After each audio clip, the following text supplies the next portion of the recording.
Vamos a dar comienzo a la primera mesa que va a moderar Ezequiel, así que los dejo con ellos. Cualquier cosa, en el correo tienen incluso mi celular por si quieren tienen alguna duda o cualquier cuestión que surja. Yo tengo una duda. Sí. Yo soy para la primera mesa. Sí.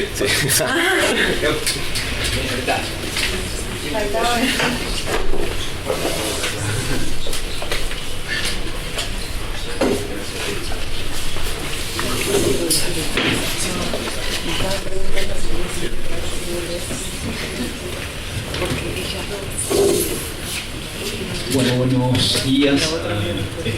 Damos entonces comienzo a la mesa, a la primera mesa del segundo Congreso Internacional Vítor Gombrowicz. La mesa se llama Gombrowicz, el que escribe.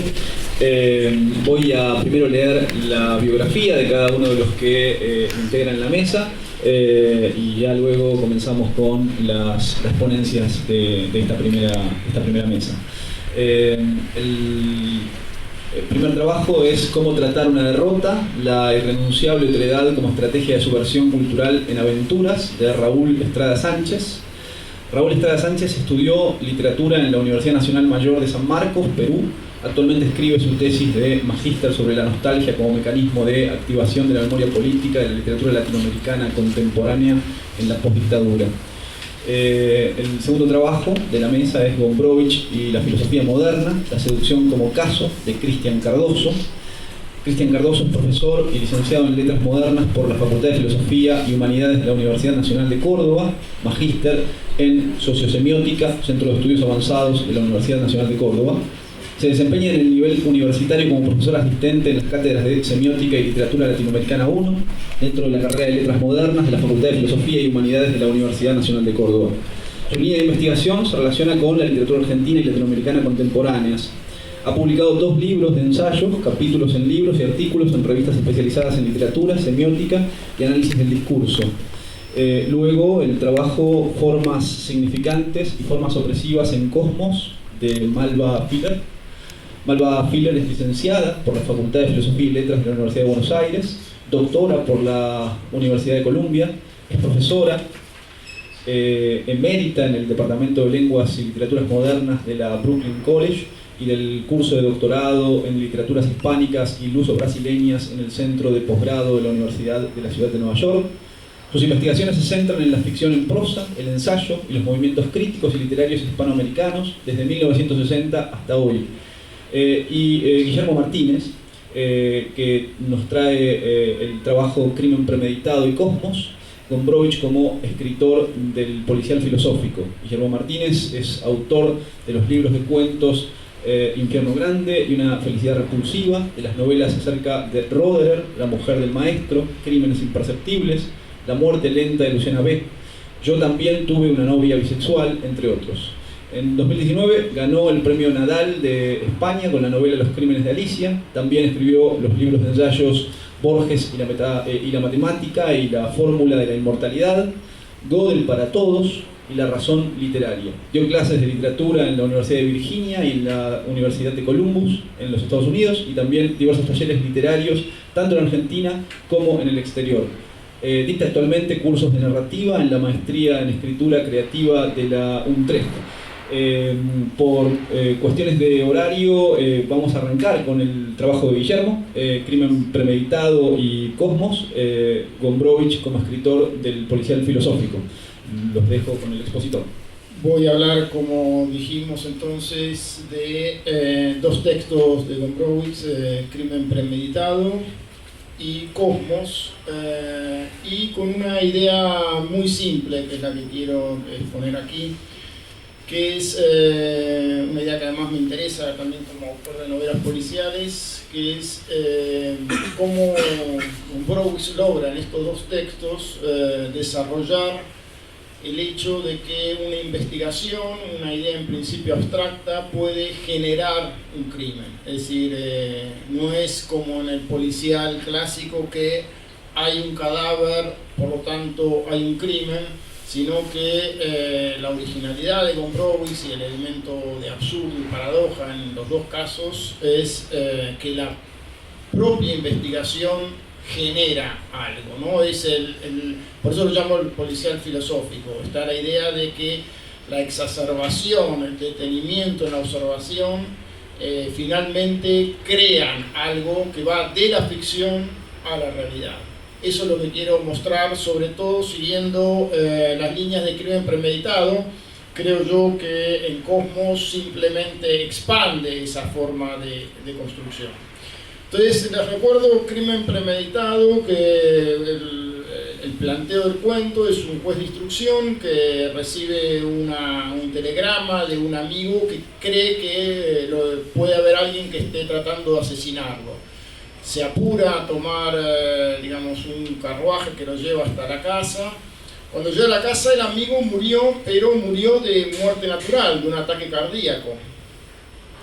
Sin embargo, él nota que hay algo extraño en la familia. Acá aparece uno de los temas predilectos de Gombrowicz, que es cómo la interrelación de los personajes genera como cambios en las personalidades. Entonces el juez de instrucción, que va en principio como un amigo, recibe un tratamiento frío de la familia, se empieza a incomodar, se siente despreciado. Y eso lo lleva a una actitud de tipo teatral y a extremar su conducta como juez de instrucción. Entonces, como juez de instrucción empieza a desear que esa muerte natural se convierta en crimen, ¿no? Esa es la primera... voy a leer un fragmento en este sentido. Dice: todo lo que hago resulta falso y pretencioso, como la representación de un actor mediocre. Y luego dice: como si una vez lanzado ese juego en el que se encuentra, fuese incapaz de volver a mi estado natural. Entonces, en ese estado en el que está, entre que se siente amenazado, atacado, puesto en ridículo, aparece el germen de la idea, que es: después de todo, soy un juez de instrucción, y aquí hay un cadáver. Y la idea de cadáver parece evocar, no siempre inocentemente, la de juez de instrucción. Entonces se posesiona, digamos, extrema su rol de juez de instrucción y empieza este recorrido en que la investigación genera el crimen, ¿no?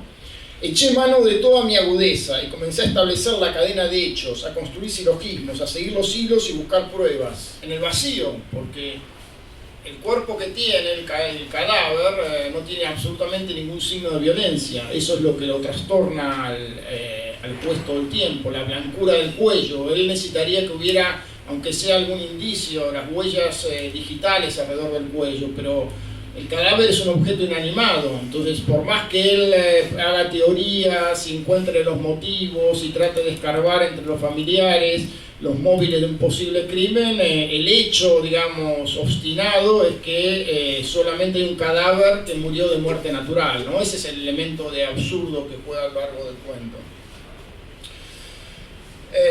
Y también aparece una parodia del relato policial, porque lo único curioso, extraño que aparece en el cuarto es una cucaracha muerta, ¿no? Está la idea de que hay una cucaracha y que eso va a ser significativo en algún sentido, de la misma manera que en las novelas policiales hay algún elemento siempre aparentemente discordante que establece un hilo, ¿no?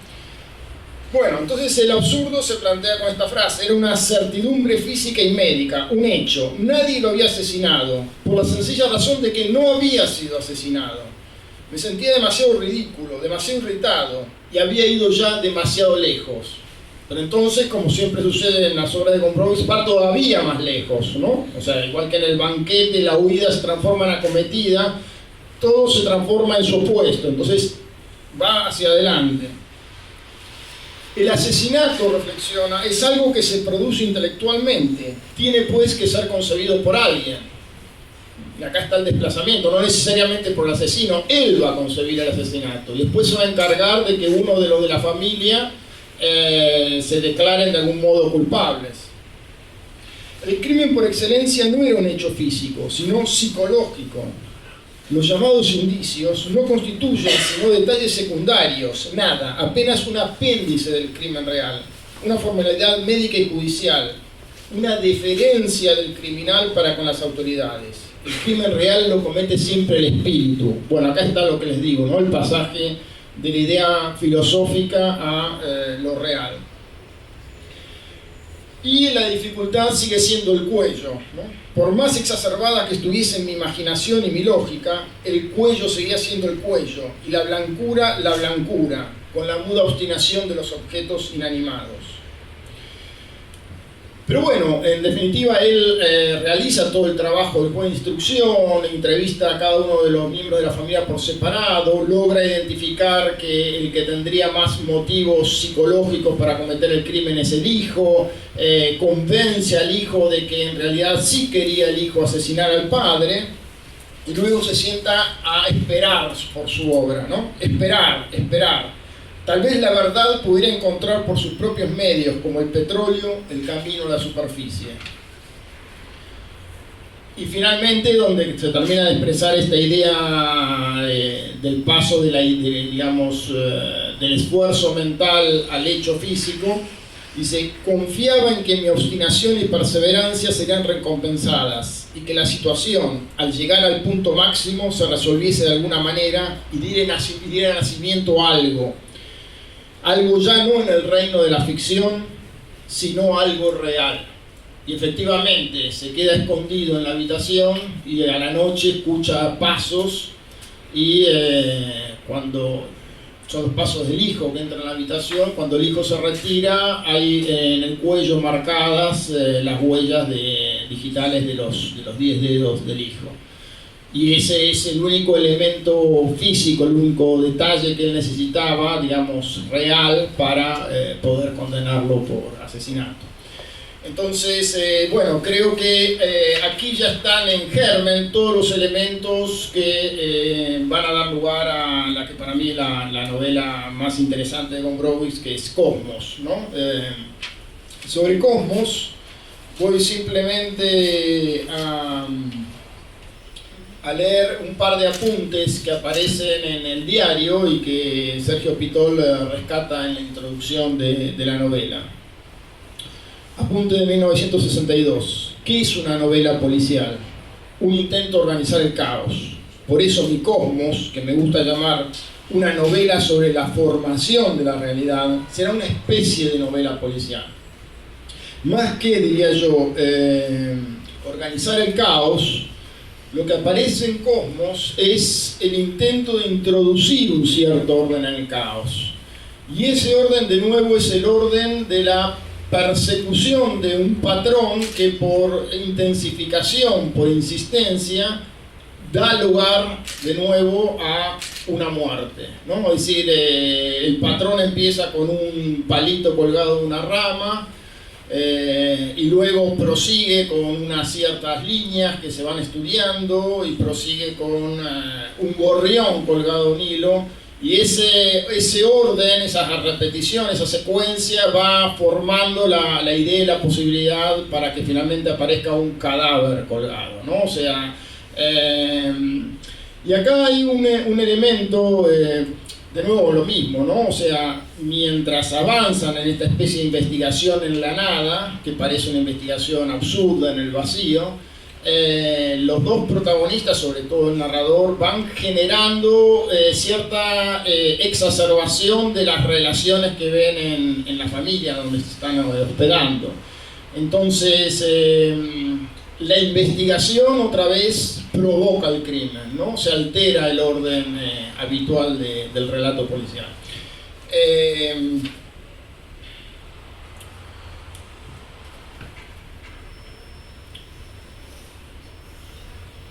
Hacia el final de los apuntes sobre Cosmos, dice Gombrowicz: he aquí cómo un fenómeno se convierte en una obsesión, ¿no? O sea, el ejemplo que da es cuando uno mira un cenicero, si uno lo pasa por alto, lo mira y apenas lo mira, está todo bien. Pero si uno se detiene por segunda vez en el cenicero empieza a crear una especie de campo, ¿no? De una atracción gravitatoria, y uno no puede dejar de pensar por qué se quedó mirando el cenicero, ¿no? O sea, el cenicero empieza a crear una fuente de sentido, ¿no?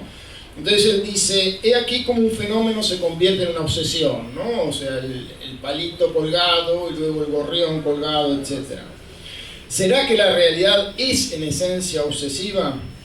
Dado que nosotros construimos nuestros mundos por asociación de fenómenos, no me sorprendería que en el principio de los tiempos haya habido una asociación gratuita y repetida que fijara una dirección dentro del caos, instaurando un orden.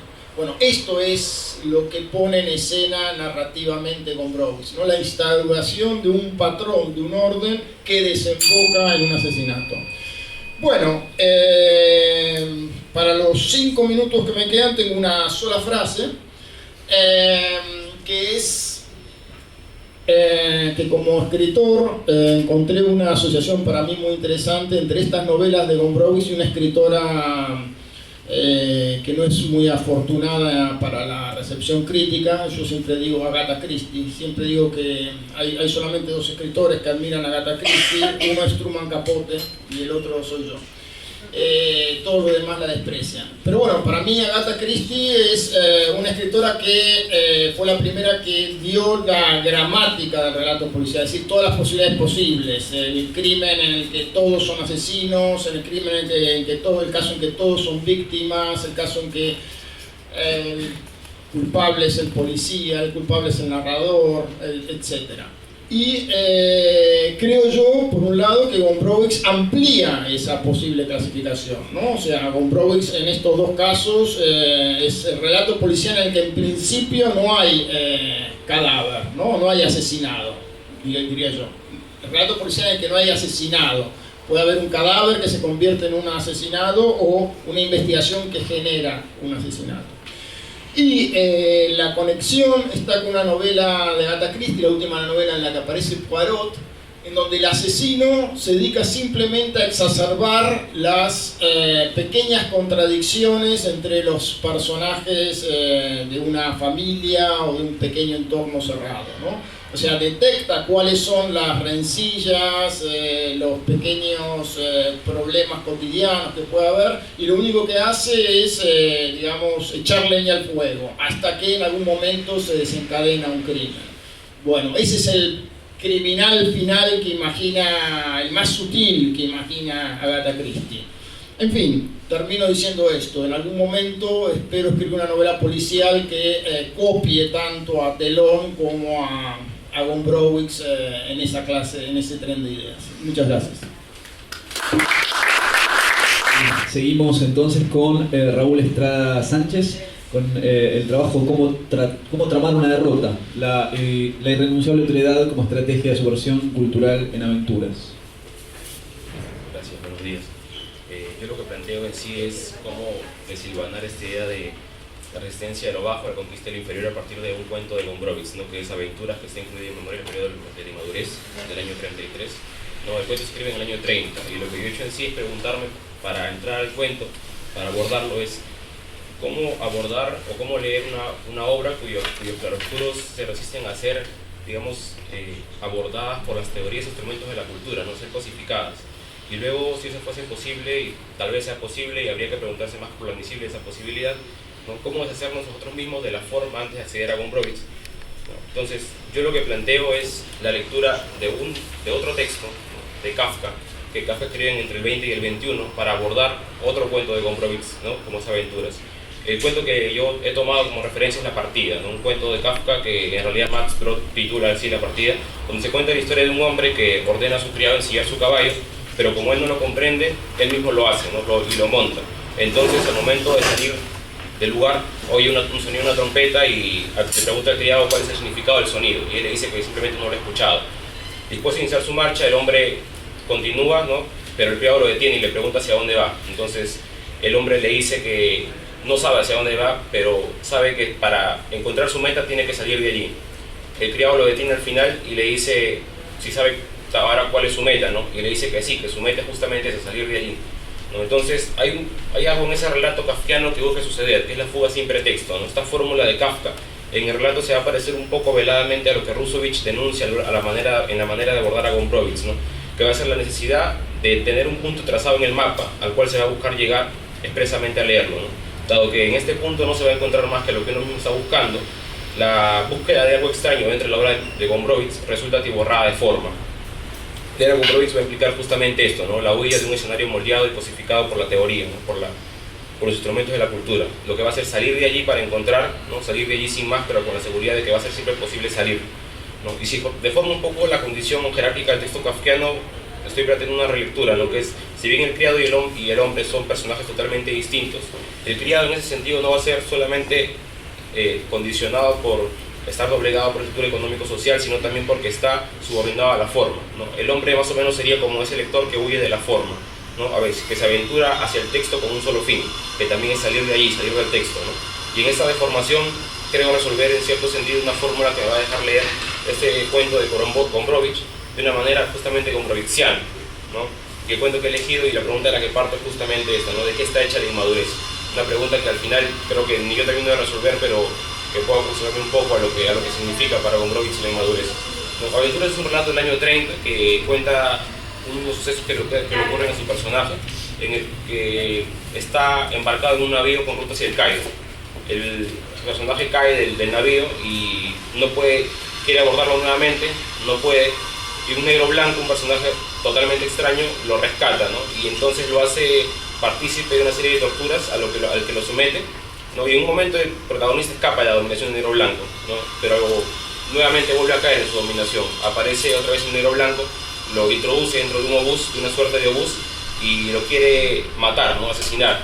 Lo que quiere hacer en realidad es apropiarse de la experiencia del enemigo, que es su antagonista, ¿no? El inmaduro, ¿no? Al punto máximo en que quiere hacerlo llegar a la profundidad del océano, ¿no? Que más o menos se va a traducir después como la profundidad del ser, ¿no? Se genera una falla en ese mecanismo del obús que supuestamente tendría que hundirse en la superficie del océano. Sale disparado el obús a la superficie del mar, golpea el yate en el que está el negro blanco y este muere aparentemente, ¿no? Años después el protagonista se encuentra en una casa de campo, en su casa de campo, ya está comprometido y para pasar el tiempo construye un globo aerostático.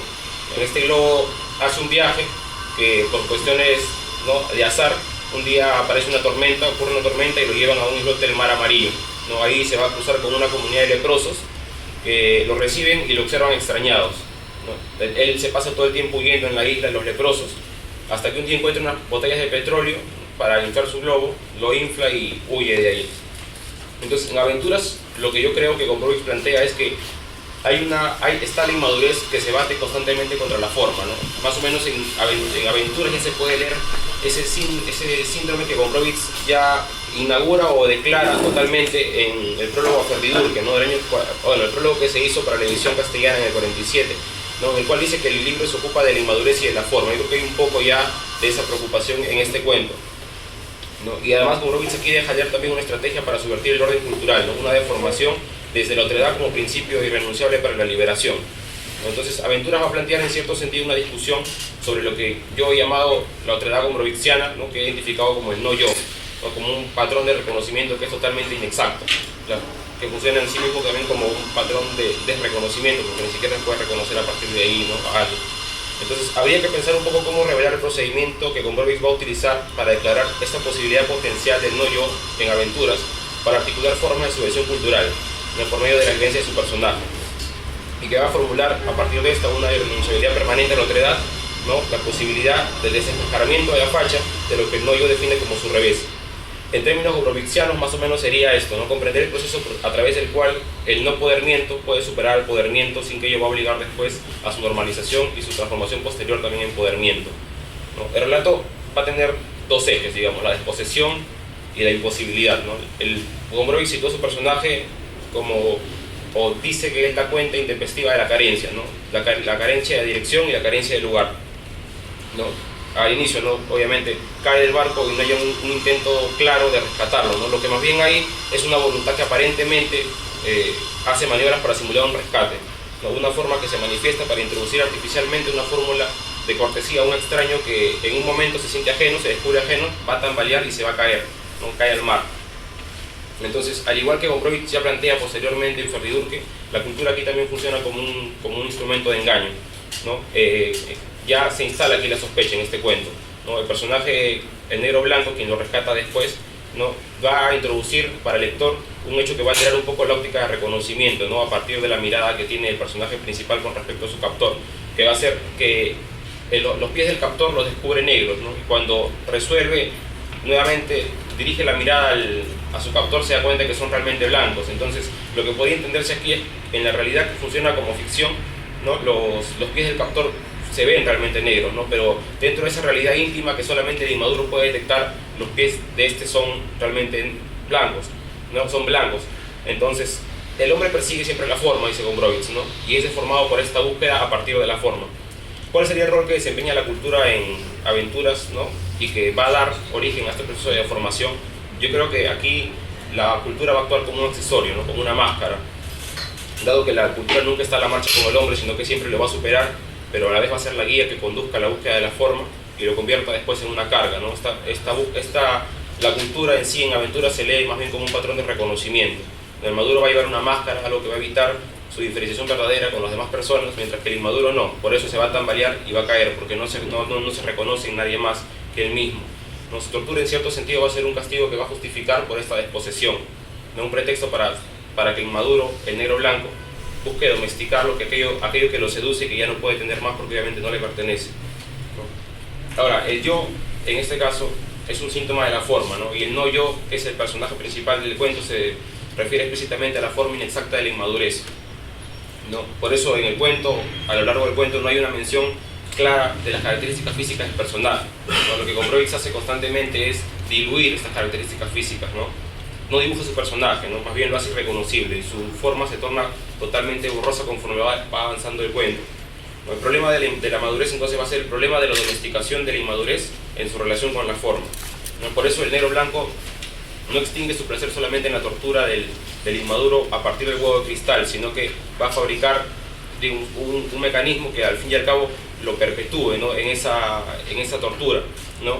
La domesticación aquí se vuelve como un acto incesante, un acto permanente, ¿no? El negro blanco va a proveer a su víctima de una cantidad de alimentos a los cuales va a estar dando vueltas eternamente por el mar, ¿no? A través del cual obviamente lo va a domesticar hacia la eternidad, ¿no? Y en este punto va a aparecer una estrategia que va a deformar un poco la forma que va a cubrir al personaje principal. La forma que lo cubre obviamente es el huevo de cristal, ¿no? Lo que es la actitud de la inmadurez, ¿no? El carácter subversivo de la inmadurez aparece justamente ahí, ¿no? Cuando en vez de gritar o detenerse ante el horror de la forma que lo cubre al protagonista, lo que hace finalmente es cantar, ¿no? Dice porque el mar lo predispone a eso, ¿no? Entonces el mar, un poco semejándolo al cuento de Kafka, sería eso, ¿no? El mar actúa como un aviso, como un rumor, pero que el maduro no puede ver, ¿no? O no puede oír, mientras que el inmaduro sí, por eso canta, y en ese canto que emite algo lo libera, ¿no? Justo en ese instante pasa esto, ocurre esto en el cuento. Dice, sin embargo, en vez de gritar me puse a cantar, ya que el desencadenamiento de los elementos marítimos me predisponía siempre al canto. Un barco francés me atropelló, rompió el cristal del huevo y me rescató, ¿no? Entonces, a partir de aquí ya se advierte un poco la superioridad de la inmadurez sobre la madurez, ¿no? Se va a resistir siempre la inmadurez, y a la vez, mientras más resista, se hace mucho más irresistible para la madurez. Es decir, se va a querer acomodar el lugar, ¿no? Doblegarla.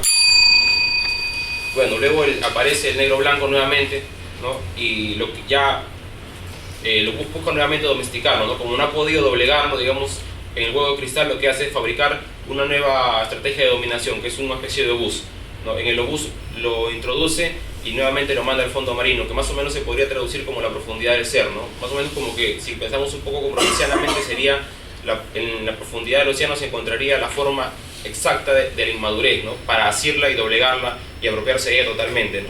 Pero no ocurre eso, ¿no? El personaje principal es introducido en el obús, ¿no? Y lo curioso es que ya empieza a identificar cosas en él que reclaman claramente que lo que está ahí es una forma, ¿no? Por ejemplo, el obús el contenido del obús es totalmente vacío, ¿no? Está carente de todo. Entonces, este obús vendría a ser la nueva forma, ¿no? Otra forma de dominación, ¿no? El interior de la impostura, y como la forma no se sostiene más que su superficialidad, ¿no? Se hace sospechoso y vulnerable otra vez, ¿no? Lo que busca constantemente el maduro es la supresión de su revés, que es el inmaduro, ¿no? Y en la profundidad, la forma otra vez va a tratar de imponer su gobierno. En cuanto es lanzado a la profundidad del océano, el inmaduro se horroriza y quiere gritar. Sin embargo, descubre que si él grita, está renunciando, ¿no? Y está conturbándose ante la forma, entonces renuncia a su carácter de inmaduro. Por tanto, se detiene, lo piensa y simplemente continúa, ¿no? Y en un momento extraño, cuando él advierte que si él se rinde, si se doblega ante la tortura del maduro, va a perder su forma inmadura,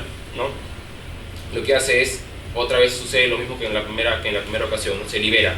El obús sale despedido hacia la superficie, choca con el barco en el que está el negro blanco y este muere aparentemente y desaparece para siempre del cuento, ¿no? Ahora, una vez terminados los asuntos con el negro blanco, lo que ocurre es se va a una casa de campo, y en esta casa de campo nuevamente se declara la victoria de la inmadurez sobre la madurez, ¿no? Acá se esbozan una serie de ventajas que va a tener a partir del inmaduro sobre el carácter maduro de la sociedad, ¿no?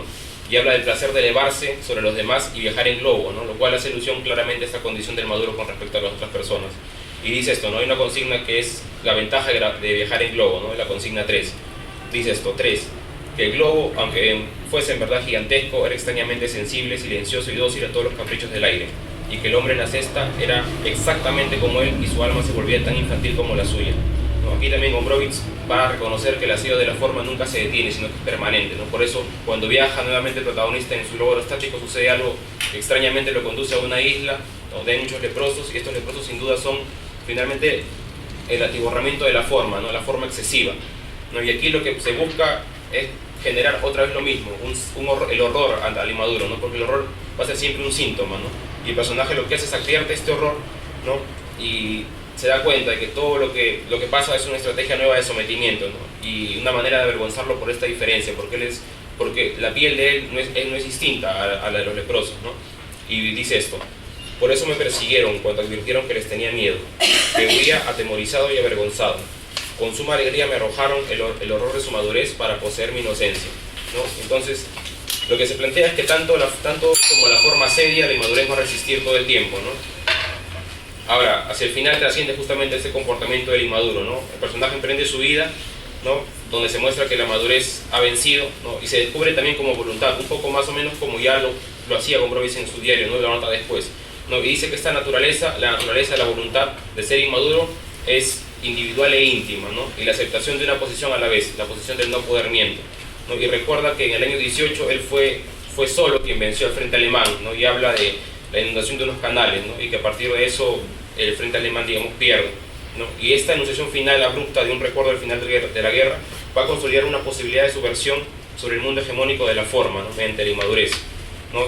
Esta como voluntad individual va a aparecer en ese yo como individuo solo y despojado de la masa como forma que rompe el Frente Alemán, ¿no? Ese no yo, que va a transgredir su propia derrota a lo largo del texto, advierte que le ha bastado la voluntad de ser su sí mismo antes para vencer desde su derrota, ¿no? Y un poco a modo de conclusión, aunque no lo sea realmente, es seguir nuevamente con una consigna gombrowicziana, ¿no? Que está prohibido tocarse la nariz, ¿no? Para hablar del texto de Gombrowicz siempre, de cualquier texto de Gombrowicz, ¿no? Finalmente, lo que yo creo que Gombrowicz dice que después de todo va a ser posible comportarse, ¿no? Porque el comportamiento es la actitud del inmaduro, ¿no? Buscar la inmadurez, aunque ésta sea inasible en realidad, ¿no? Pero lo que no dice Gombrowicz es cuáles son los límites de este comportamiento, ¿no? Más bien lo que creo que propone es superar las fronteras que introducen la inmadurez solamente dentro de un campo literario y movilizar esta inmadurez hacia un escenario totalmente distinto, ¿no? O sea, reclama la movilización de la provocación, la victoria de lo bajo, ¿no? Y retomando la pregunta con la que inicié esta charla, sería esto, ¿no? ¿Por qué nos irrita tanto la inmadurez? Y otra vez queda pendiente la pregunta de qué está hecha la inmadurez, ¿no? Yo creo en ese sentido que la inmadurez seguro no está hecha de lo que es, ¿no? Pero pueda que se componga de lo que pueda llegar a ser, ¿no? Para hallar esta pregunta, para resolverla, va a ser hora de mirar hacia abajo otra vez como lo hizo Gombrowicz. Gracias. Continuamos con el trabajo de Cristian Cardoso, Gombrowicz y la filosofía moderna, la seducción como caso. Vamos a poner aquí.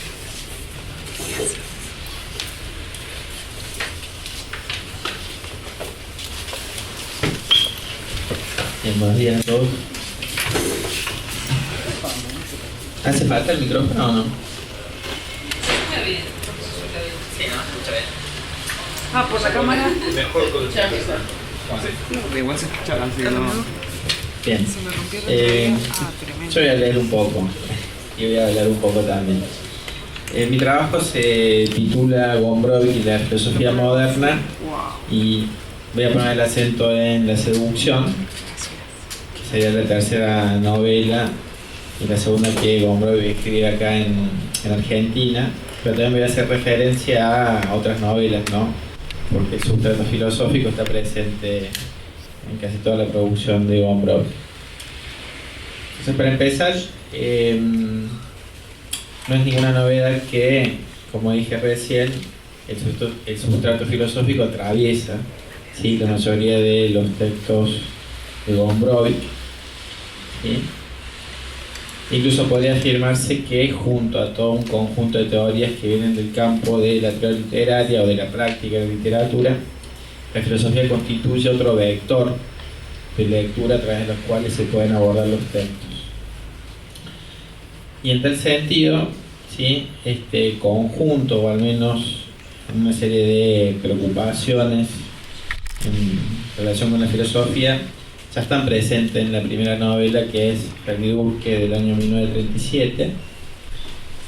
Y bueno, según refiere la crítica, ahí son muchos los nombres de la filosofía moderna que están convocados en mayor o menor medida, como Kant, Hegel, Nietzsche, Schopenhauer y principalmente Sartre. Y estos autores, en mayor o menor medida, con los cuales dialoga Gombrowicz, ¿sí? Le permiten a su vez indagar sobre una serie de problemas que básicamente tienen que ver con el sujeto y con los modos de acceder a aquello que podemos entender como la realidad, sin entrar en ninguna definición ahí, porque es todo un problema, ¿no? Pero bueno, ahí habría como una primera lista para tocar. Y en Perdidurque, partiendo de la primera novela que compone, digamos, la serie su novelística, ¿sí? Esos problemas se repiten de distintas maneras, ¿sí? Nuevamente hay preguntas que tienen que ver con los límites de la conciencia, las relaciones que hay entre la conciencia y la existencia, el choque entre la naturaleza y cultura, relaciones intersubjetivas, cuáles son los márgenes en la libertad, digamos, del sujeto, o también otras preguntas en relación con cuáles son los modos de conocimiento y los modos de acceder, digamos, a ese mundo que nos rodea. En tal sentido, Rusovich, ¿sí? Alejandro Rusovich, señala que no solamente se trata de variaciones, ¿sí? De lo que el mismo Rusovich dice que podría considerarse un sistema obsesional, sino que son preocupaciones que van tomando distintos matices conforme al texto que estemos analizando. Y lo que yo voy a hacer es, en lo que sigue, centrarme en algunos de esos nombres, tomando como ejemplo a la seducción.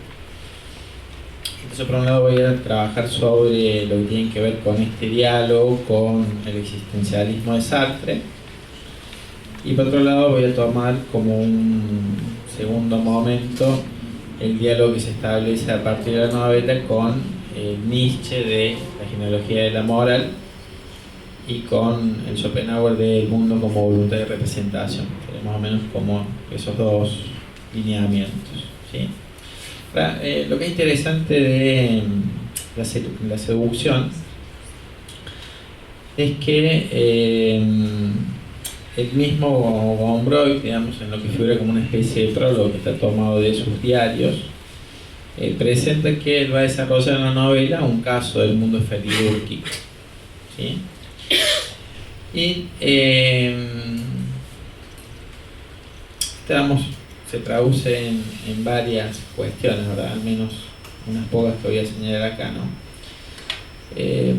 Por un lado, bueno, nuevamente aparece esta cuestión, como yo decía recién, de diálogo con el existencialismo a partir de temas como la angustia, la nada, la libertad, el miedo al vacío, lo auténtico, el absurdo, ¿sí? Y esto es interesante porque se relaciona con la tiranía de la forma planteada por Gombrowicz, de la cual hablaba en el trabajo anterior, ¿sí?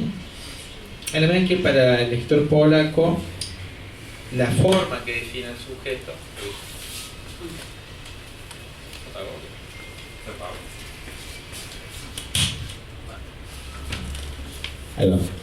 decía, la forma que define el sujeto lo hace de una manera falsa y no auténtica, ¿sí? A la medida que siempre la forma viene impuesta desde afuera por un otro. Pero incluso vamos ya en transatlántico, ¿sí?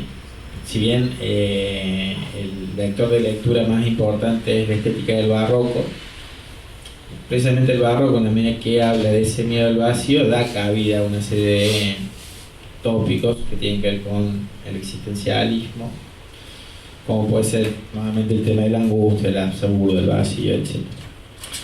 Ahora decía, en la seducción el mismo Gombrowicz en el prólogo señala que lo suyo va a ser el desarrollo, cito, de un caso particularmente irritante del mundo feridúrquico. Y aclara, el joven creando al viejo. Fin de la cita. Ahora, el tema es que hay entonces como un vector de lectura en diálogo con el existencialismo, en donde Gombrowicz toma algunos puntos de contacto, pero al mismo tiempo se diferencia, por supuesto, de Sartre, ¿sí? Parte de las relaciones intersubjetivas, pero lo que le interesa, al menos en la lectura que yo propongo, en realidad Gombrowicz es abordar la tensión que se produce entre lo absoluto y lo imperfecto, entre lo bajo, lo prohibido y por lo tanto aquello que el individuo reprime. ¿Sí? Eso que se reprime formaría parte de las formas de la madurez, por decirlo, que es frente a lo cual Gombrowicz pelea de manera constante. Cito la novela. El hombre, dice Gombrowicz, tiene lo absoluto, a la plenitud, a la verdad, a Dios, a la madurez entera. Este es su imperativo. Pero en la seducción se manifiesta otro objetivo del hombre, más secreto sin duda, ilícito en cierto modo, su necesidad de lo inacabado, de lo imperfecto, de lo bajo, de la juventud.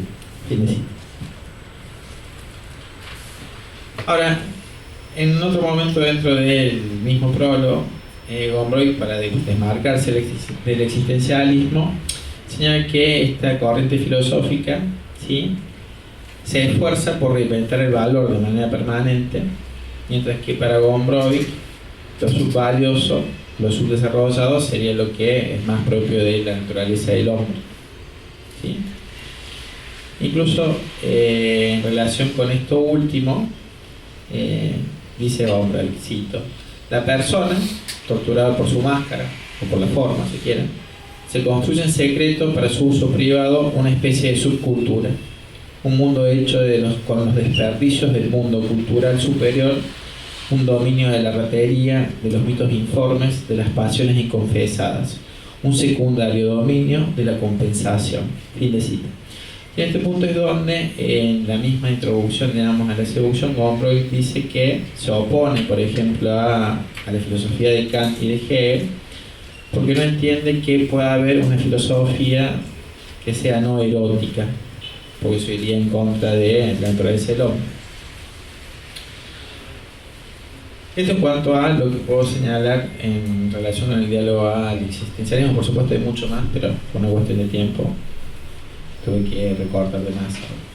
Ahora, yo les había señalado que hay un segundo vector de lectura que tiene que ver con la presencia de Nietzsche y de Schopenhauer. Quizás es mucho más visible la presencia de Nietzsche y de genealogía de la moral, ¿no? Pero para empezar, me parece que es interesante cómo en la novela, ¿sí?, esta presencia tácita de Nietzsche es significativa para poder entender lo que la novela plantea acerca de la moral del cristianismo, precisamente a partir de la genealogía de la moral de Nietzsche. Parafraseando a John Lexte, para el autor de la genealogía de la moral, es decir, para Nietzsche, el ideal de igualdad propuesto por el cristianismo es una igualdad fundamentalmente homogeneizadora, como una moralidad de rebaño, dice Lexte. Es decir que, en tal sentido, para Nietzsche, esa moral sería algo así como el principio del orden, el principio de Apolo, en oposición a lo que es propio de Nietzsche, que sería su opuesto, lo dionisíaco o el principio del caos, ¿sí?, o en el caso de Gombrowicz, el ámbito de la subcultura o de la inmadurez. En tal sentido, la filosofía de Nietzsche abre la posibilidad de pensar, ¿sí?, sobre los sentimientos morales y religiosos desde una perspectiva histórica, ¿sí?, ponerlos, digamos, en cuestionamiento, por cierto, ¿no?, pero sobre todo hay una crítica a los valores cristianos, en la medida que son invento del hombre, y dejan al descubierto que sirven a propósitos de dominio, ¿sí? Que es lo que Nietzsche designa como la voluntad de poder. Ahora, el tema es que esto lo podemos ver en la novela de Gombrowicz funcionando, ¿sí? En primer lugar, en la novela se plantea la necesidad de la imperfección, del ilícito, del inacabado por parte del hombre, que sucumbe, ¿sí?, frente al orden o al principio del caos de Nietzsche. Acá la idea sería pensar en el personaje de Gombrowicz y en Friedrich en relación con la joven, con Carol y con Jena, que serían como los jóvenes, digamos, dentro de la trama, y cómo hay una especie de dejarse ir, digamos, hacia la juventud, porque hay un goce en relación a esa situación, que tiene que ver precisamente con lo sensual, con lo que hay que reprimir, con lo dionisíaco, etc. Cito la novela. La situación, en definitiva, se lee en la novela, consistía en que éramos 4 cómplices de facto, sin decirnos nada, en un asunto inconfesable, para el que no cabían explicaciones, donde la vergüenza nos ahogaba. Fin de cita. En otro momento se lee también en la novela, cito: de ellos no había nada que esperar, o sea, cuanto decían, cuanto pensaban, cuanto sentían, no era más que un juego de excitaciones, una perpetua provocación mutua, una orgía de autosatisfacciones narcisistas, y ellos eran las primeras víctimas de su propia seducción. Fin de cita. Acá está hablando de Carol y Jena, ¿verdad? Bueno, como es de esperar, en la novela también aparece esta cuestión en relación con los temores y los reparos, como la culpa frente a los mandatos de la cultura o de las formas de la madurez. Pero en realidad, en un momento dado, hay un diálogo entre el Joe Gombrowicz y Jena, donde ella se siente ofendida porque dice que tiene su moral, que se va a casar, que es católica, que, bueno, que si se casa con su prometido, que es Wackler, que por supuesto no va a tener relaciones con nadie más que con su esposo, bueno, etcétera, etcétera, etcétera, ¿no? Y también, bueno, hay un ataque dentro de la novela en relación con la doctrina católica, ¿sí? Friedrich, que es como esta especie de desdoblamiento de Joe Gombrowicz, va a estar encarnando como esas ideas del ateísmo, y es quien en definitiva termina como pervirtiendo las formas de la madurez y los arrastra hacia ese mundo de lo bajo, de lo pueril, etc.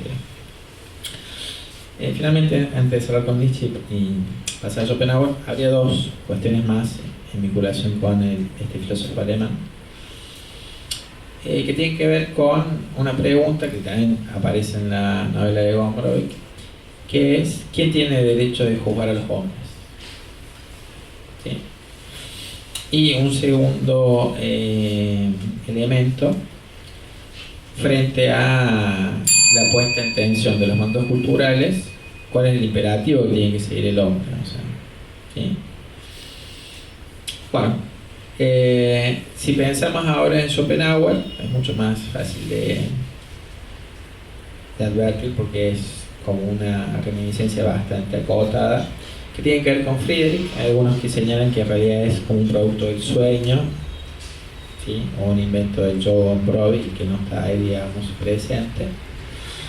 Y por otro lado, en otro momento, el personaje de Wackler, que sería el prometido de Jena, ¿sí?, cuando se da cuenta de que está en peligro su sistema de creencias religiosas que tendría que ver con el mundo de la madurez, él pelea, digamos, ¿sí?, frente a esa perversión, ¿no?, frente a esa crisis que está introducida, por supuesto, como elemento disruptivo a partir de la presencia de Joe Gombrowicz y de Friedrich.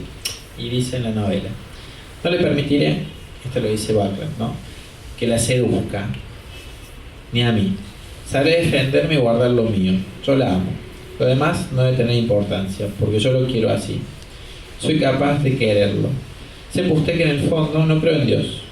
Mi madre era creyente, yo no lo soy, pero quiero que Dios exista.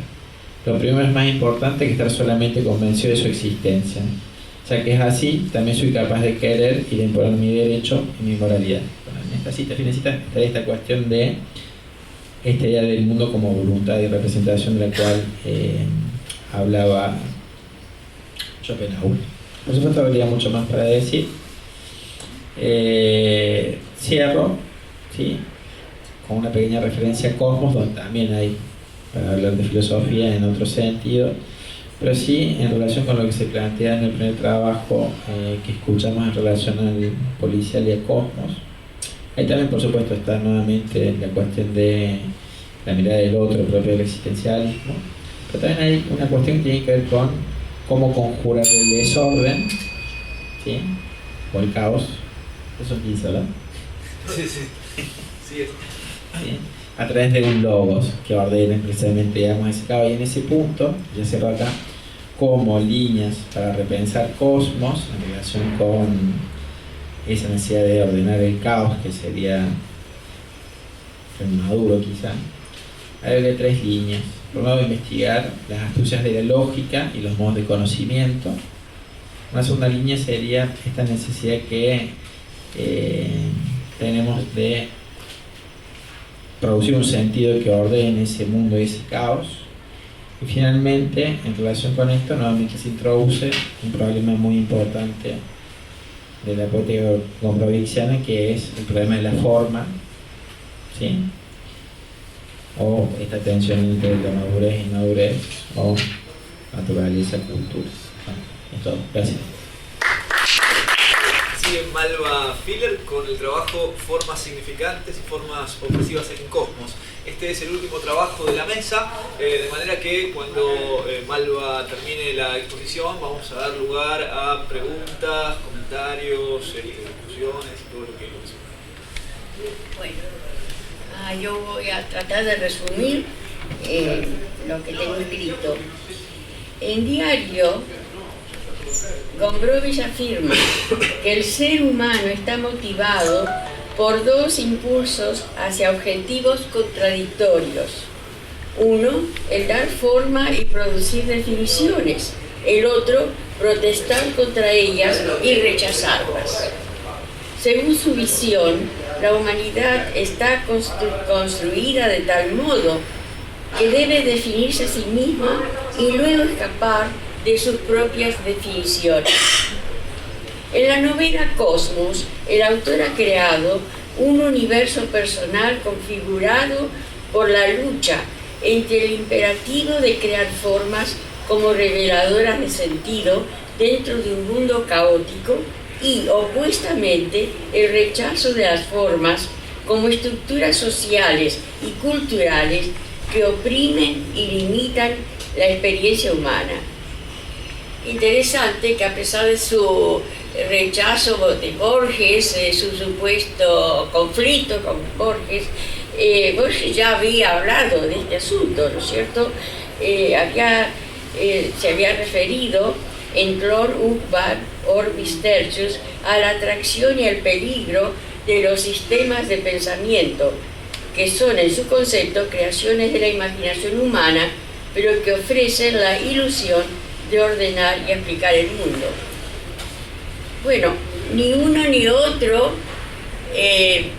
desarrolla las consecuencias sociales, político-sociales de esta idea, y Gombrowicz solamente plantea este conflicto a un nivel individual. La reacción contra las estructuras formales se manifiesta como resistencia individual. Se concentra en los efectos del discurso del poder y la autoridad sobre el individuo, en cómo éste, temporariamente libre de las restricciones que impone la civilización, da forma a su propio orden, aunque sea ilusorio y esté amenazado por el caos. Durante la época de escritura de Cosmos, completada en Francia, Gombrowicz estuvo en contacto y absorbió las corrientes filosóficas y las teorías literarias predominantes en el ámbito intelectual parisiense, particularmente el estructuralismo. Rechaza el estructuralismo como producto científico, pero lo considera un aliado porque comparte su fascinación por la forma. Esto lo dice el Testamento. Señala Gombrowicz en su diario que en Ferdidoux y en Cosmos no hay otro tema que la tiranía de la forma. El ballet de estructuras lo llama. Y se relaciona esta temática con las ideas de Gombrowicz sobre la inmadurez, que equipara con la plasticidad y múltiples posibilidades de lo incompleto. Es así que en su concepto, volverse consciente de lo desprovisto de forma, lo subdesarrollado, la inmadurez, no debilita sino fortalece. Puede ser un embrión de vitalidad, de renovación y desarrollo. En Ferdidoux, Gombrowicz introduce el dilema del ser humano que oscila entre la forma y la inmadurez, dos fuerzas que luchan una contra la otra sin que ninguna venza. En esa novela, la madurez se identifica con una aceptación y sometimiento a la forma, y la inmadurez con la rebelión liberadora de los jóvenes y la inferioridad del primitivo campesino. Gombrowicz aplica esta idea también a su evaluación de todos los aspectos de la cultura y de la estructura social. De las ideas contemporáneas a la escritura de Cosmos que tal vez Gombrowicz haya conocido, creo pertinente citar las de Gilles Deleuze, que por otra parte se ha referido a Gombrowicz en sus libros Différence et Répétition y en Logique des Sens. Notamos coincidencias, pero también diferencias entre Gombrowicz y Deleuze, ambas observables en Cosmos. Deleuze, en su ensayo sobre estructuralismo,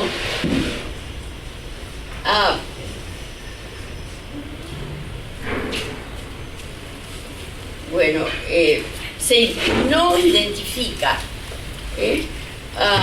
Deleuze no identifica estructura con forma, como sí lo hace Gombrowicz. La estructura se define, según él, según Deleuze, por los elementos que afirman dar cuenta tanto de la formación de totalidades como de la variación de sus partes. Y pone el énfasis en lo combinatorio. Y es de notar que en Cosmos hay una obsesión sobre la importancia de esa facultad combinatoria, ¿verdad? Y se refiere, porque lo obsesiona al personaje, al narrador de Cosmos, combinaciones complicadas, fatídicas, combinaciones de manos parecidas a las combinaciones del techo, de las paredes, de todas partes. Es a partir de estos elementos no significativos por sí mismos que el personaje intenta dar cuenta de una totalidad de elementos cambiantes. Una estructura sería en términos de Deleuze. Y como Gombrowicz presenta la estructura organizada en series. En efecto, Deleuze ve en Cosmos la aplicación de su teoría sobre dobles series heterogéneas, una significante y la otra que representa un significado. En la novela, la serie de animales colgados y la serie de bocas femeninas cumplen esta doble función. Aunque Cosmos ofrece diferentes niveles de posible interpretación, el trasfondo filosófico es innegable. El autor lo ha hecho explícito al declarar su propósito de escribir una novela sobre la formación de la realidad. Y lo hace en el prefacio de la novela, donde reproduce fragmentos extraídos de su diario.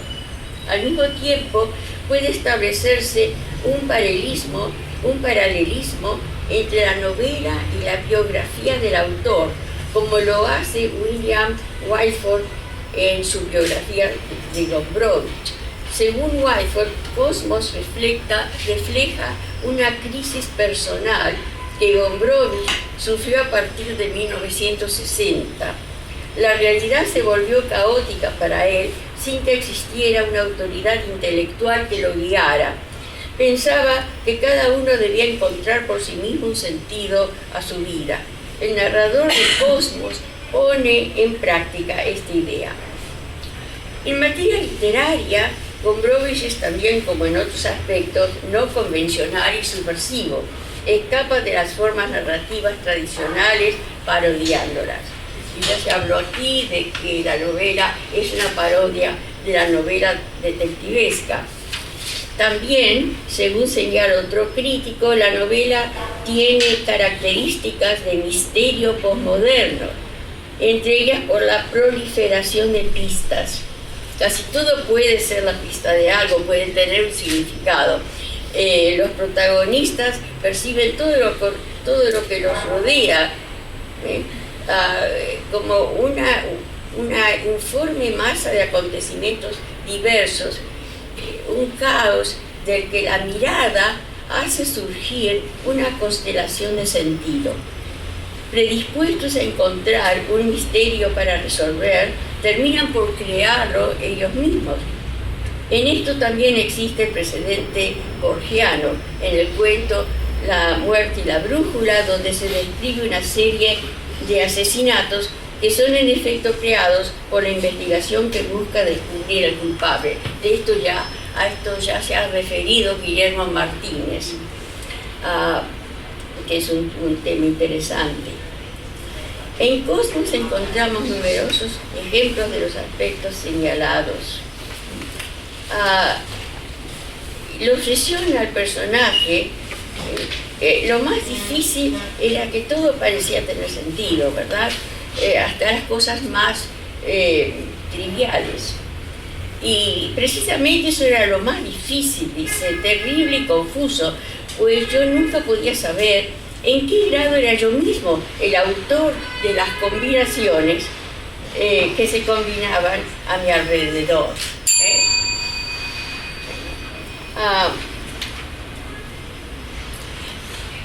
Lo del imperativo, el uso de las palabras imperativo de la forma trae resonancias kantianas, pero a diferencia de las categorías de Kant, sus formas cambian y son reemplazadas en un continuo ciclo de creación y destrucción.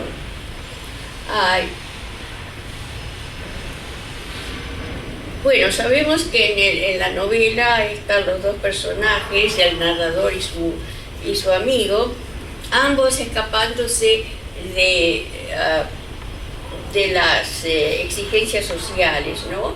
El narrador de su familia y su amigo de las exigencias del jefe de oficina donde trabaja. Lo de la tiranía de las formas también está representado por la represión sexual ilustrada por el dueño de la casa de huéspedes donde ellos se alojan, León, dueño de la pensión, un hombre reprimido sexualmente. Las series de acontecimientos son dos, la de los colgamientos que empiezan con el gorrión ahorcado y la imagen obsesiva que el narrador no revela a su compañero, que solo existe en su imaginación, que es la de los labios desfigurados de la sirvienta Catasia y los labios sensuales de Lena, hija de León, que se reúnen en un contacto repulsivo. Siguiendo la teoría de Deleuze, bueno, serían las dos series heterogéneas, pero cuando él cuelga, el narrador cuelga al gato de Lena, de la que está enamorado, él se ha enamorado de Lena no sabiendo que ella está casada. Y entonces cuando cuelga al gato de Elena, que es como, en cierta forma simboliza su deseo de colgar a Elena mismo. Esto sería lo que Deleuze llama el precursor oscuro. Y con esto él reúne las dos series, ¿sí? Y también se le hace claro a él mismo que el conflicto que él está viviendo se debe al amor y odio respecto a la mujer inalcanzable. Ahora, en este sentido hay un tema que me parece de interés, aunque yo no lo desarrollo en mi trabajo, porque requiere una explicación psicoanalítica, y es la imagen degradada del objeto erótico, que aparece ya en Ferdidur, que en otras obras de Gombrowicz está aquí también evidente. Ahora, lo que podría ser un drama pasional, pues no lo es en el caso de Cosmos, porque lo que se está ilustrando es un esquema teórico.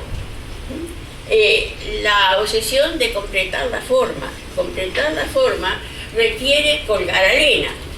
No ocurre esto, pero en cambio el esposo de Elena aparece colgado en un suicidio inexplicable.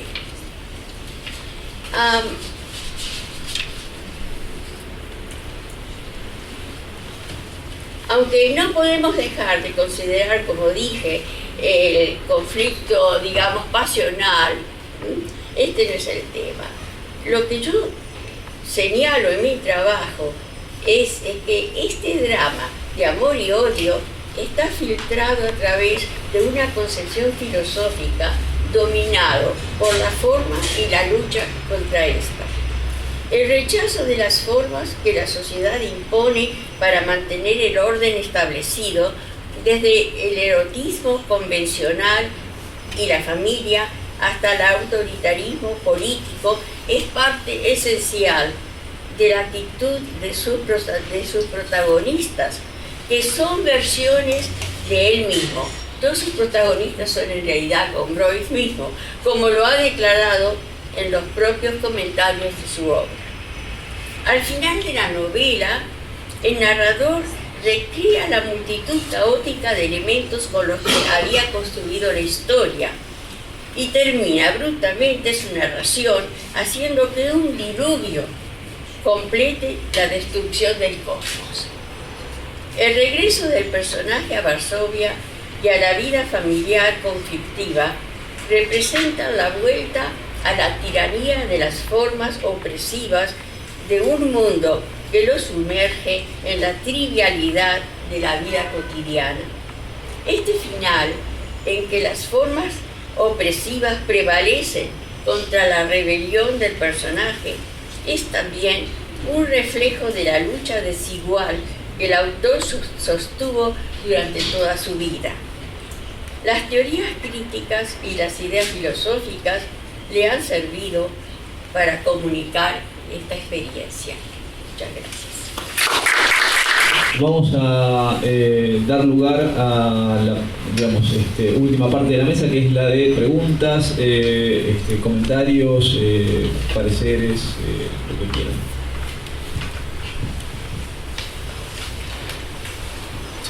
Sí, muchas gracias. Yo, perdón, llegué tarde, pero escuché el primer orador. Lo que me interesa es la actualidad que refleja todo lo que se está diciendo sobre Gombrowicz y la inmadurez, la madurez, los aspectos psicoanalíticos. Muchas gracias. Mi pregunta es si podemos, si pudiesen los brillantes oradores, a quienes agradezco su valioso aporte, procurar bajar aún más a tierra y, si es posible, vincularlo con la situación social y también política que se vive en Argentina. Muchas gracias.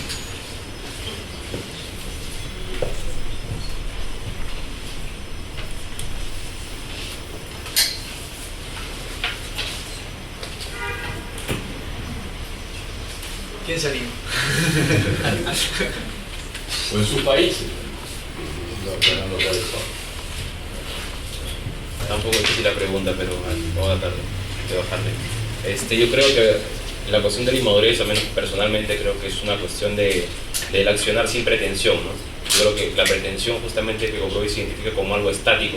O sea, creo que quien habla desde la pretensión ya tiene un juicio, digamos, a priori, ¿no? Y opina a partir de eso. Creo que para Gombrowicz justamente la inmadurez vendría a ser la posibilidad de un descubrimiento, ¿no? Del aprendizaje perpetuo.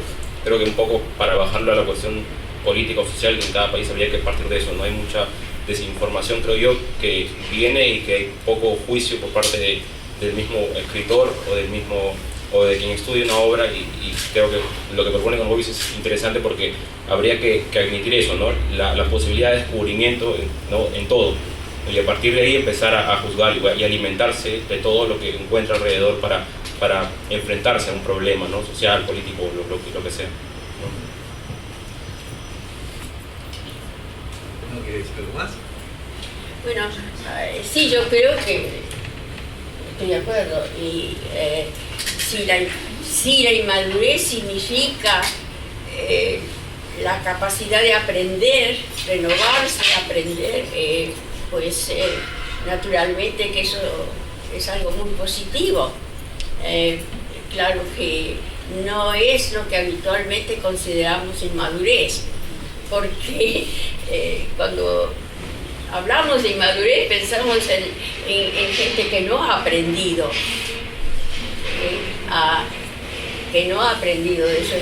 de la experiencia de otros o de la propia experiencia. De modo que la interpretación que hace Gombrowicz es muy peculiar, ¿verdad? No es la que habitualmente tenemos. A mí se me ocurre que es muy difícil la pregunta, precisamente porque Gombrowicz se cuida mucho de ligar su producción o su concepción literaria, por alguna manera, a ese tipo de problemas que tienen que ver más con lo político, lo social. Me parece que también es muy difícil para nosotros hacer un salto en el tiempo a una coyuntura como la que tenemos, al menos acá en Argentina, en este momento. Sí, me parece que coincido un poco con lo que plantean mis compañeros de mesa. Uno puede pensar a partir de Gombrowicz no sé si pensar en términos de inmadurez profesional, las formas maduras de la cultura, pero sí, digamos, como a cuestionar, digamos, ¿no? Como a desnaturalizar, en todo caso, ¿sí?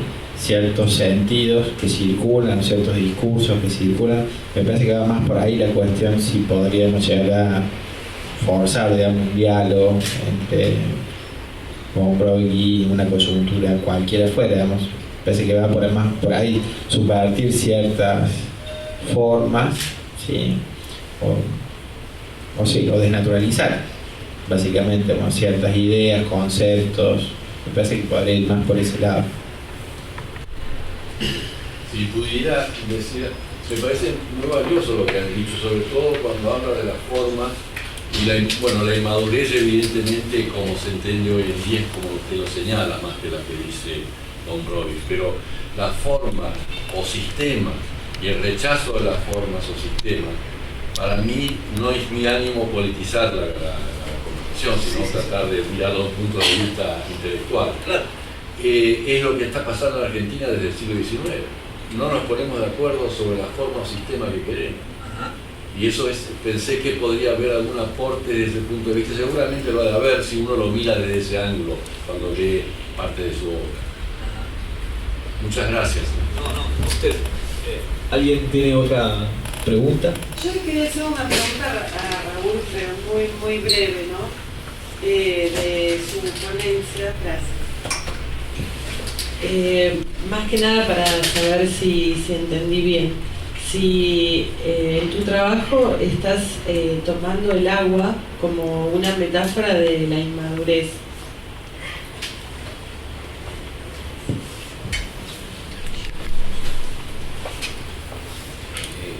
Más o menos sí. Lo que sucede es que en la parte en la cual el negro blanco somete por segunda vez al protagonista, ¿no? Digamos que está constantemente buscando la forma, reconoce el negro blanco en algo que obviamente a lo cual no puede acceder, como es la profundidad del océano, ¿no? O sea, digamos que el mar, las olas, lo que uno puede ver es como la superficie, ¿no? O sea, dentro de esta estaría la forma inexacta de la inmadurez que uno no puede decir porque no la conoce. Entonces, claro, funcionaría como una metáfora, ¿no? Digamos, contradictoria. La superficie es como que el lugar donde no se puede ver la forma real de la inmadurez, que no existe, ¿no? Pero dentro de ella estaría, o sospecha que ahí está, ¿no? Entonces, cuando lo somete finalmente, o sea, primero lo hace navegar obviamente por la superficie del mar, ¿no? Por las olas y todo, y también fracasa. Luego, por eso es que decide, para mí al menos, es introducirlo totalmente, ¿no? a la superficie, a la profundidad del mar, perdón, y, ¿no? Y de ahí descubrir, digamos, la experiencia, apropiarse de ella, porque ahí está la muerte, y cuando ingrese a la superficie, a la profundidad del mar, ¿no? Se descubriría, ¿no? la forma de la inmadurez, y ya no sería más inmadurez, sino pasaría a ser obviamente madurez, porque ya fue descubierta y fue revelada, ¿no? Entonces sí funcionaría, sino como es como una envoltura más bien, ¿no? El mar. Gracias. Bien, ¿alguien tiene otra consulta o comentario? No, perdón, pero me parece muy interesante la pregunta respecto al agua y la inmadurez. No sé cuál habrá sido la relación de Gombrowicz con Wagner. Porque en realidad para Wagner, hay algo que hay en la cultura alemana por la proximidad a Polonia, es interesante mencionarlo, que no he encontrado ninguna otra cultura, y esto es la redención por el amor. Porque en el Dante no existe relación con el amor. El infierno, Francesca de Rimini se miran, pero no se pueden tocar y están sufriendo. En cambio, en Fausto, Margarita y Fausto son perdonados. Y en Wagner, la redención por el amor se da en la tetralogía con la vuelta al agua. El agua es la madre, el agua es lo que renueva, el agua es lo que redime. Curiosamente que haya Gombrowicz encontrado en el agua algún aspecto de madurez es interesante, si es que ha habido entre ellos alguna vinculación o conocimiento previo, o no. Buenísimo. Muchas gracias. Buenísimo, gracias por el comentario.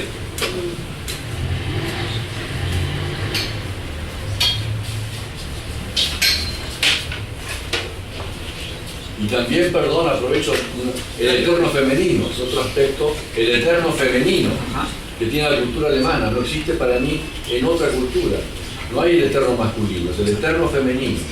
Interesante. Son los dos principios para mí muy característicos y muy como multiplicadores de la creatividad en Alemania. Ajá.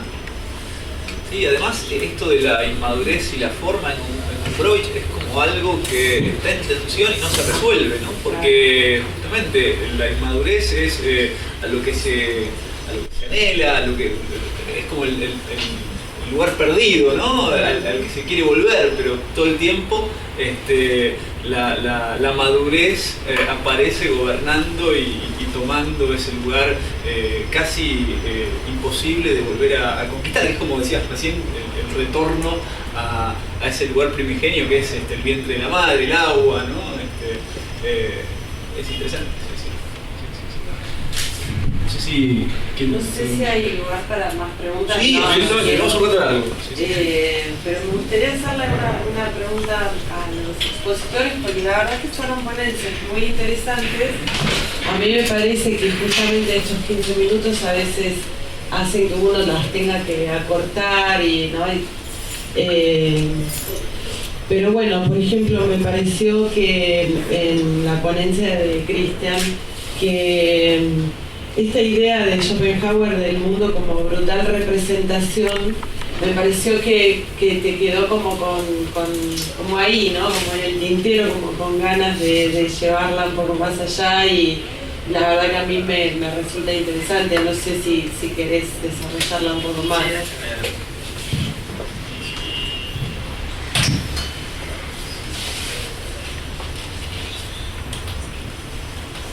Sí, en realidad la presencia de Schopenhauer, digamos, en este caso en particular, es como bastante, digamos, acotada, ¿no? Yo por eso, digamos, buscaba dos ejemplos donde quizás se hace más evidente. hay una primera referencia que hace el mismo Alejandro Kusovich, hablando de el casamiento, el matrimonio, que es una obra teatral de Gombrowicz que él reescribe acá en Argentina, publicó en el año 1948, si no me equivoco. Y ya, digamos, en esa obra había como un diálogo con el mundo de sueño de Carmen La Barca. Aparece esta cuestión de un personaje que es soñado por otro y que pese a que tiene conciencia de que está siendo soñado, lo mismo, digamos, siente, vive, experimenta. Bueno, es como que se vería esta cuestión de el mundo como voluntad, digamos, fundamentalmente, ¿no? En el caso de la seducción, hay algunos que plantean que en realidad el personaje de Friedrich, que lo acompaña en esta aventura, digamos, a Joe Gombrowicz, sería como una especie de desdoblamiento del mismo Gombrowicz, como una especie de personaje imaginario. O sea, ¿no? Ahí empieza a tallar la interpretación que uno quiera, digamos, hacer, si adhiere, digamos, a esa lectura o si no. Bueno, entonces en ese punto, entonces vería nuevamente esta cuestión de la voluntad, en todo caso, de ser de ese personaje que estaría instalada de esa manera. Y después, en otra partecita, bueno, cuando se desarrolla toda esta discusión también va con Nietzsche con respecto a el cristianismo versus el ateísmo, ¿sí? Bueno, ahí aparecemos la mamá de Marclair, que sería como el candidato adulto a esposa, digamos, a Eugenia. Y bueno, hay toda una discusión porque la madre de llama Amelia termina renegando de toda su creencia. La lógica del policial está presente en muchos de los textos, en las 4 novelas.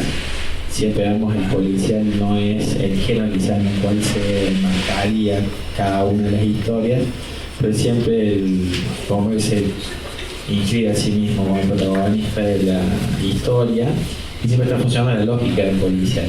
Siempre hay una verdad a develar, siempre el mundo es representado como una cifra que yo trata de ir, digamos, indagando, develando, digamos, de alguna manera. O sea, quizá, bueno, en el caso de Cosmos, también que él explícitamente hace esta afiliación con el policial, es más transparente poder leerla funcionando. También me parece que el ojo policial es como un procedimiento de escritura que está presente al menos en las 4 novelas que yo he trabajado y que he leído, y que en realidad hay como una tradición que señala, digamos, Borges, ¿sí? Pero el mismo Piglia, ¿sí? Toma, digamos, como un motivo de todas sus narraciones, siempre habla que en mayor o menor medida se hace más explícito. Con el mismo Piglia tomando la gorra y dice, bueno, hay 2 novelas a escribir, una novela sobre un viaje o una novela que trata de develar una verdad o un enigma o una cifra. Entonces ahí hay un diálogo que se intenta.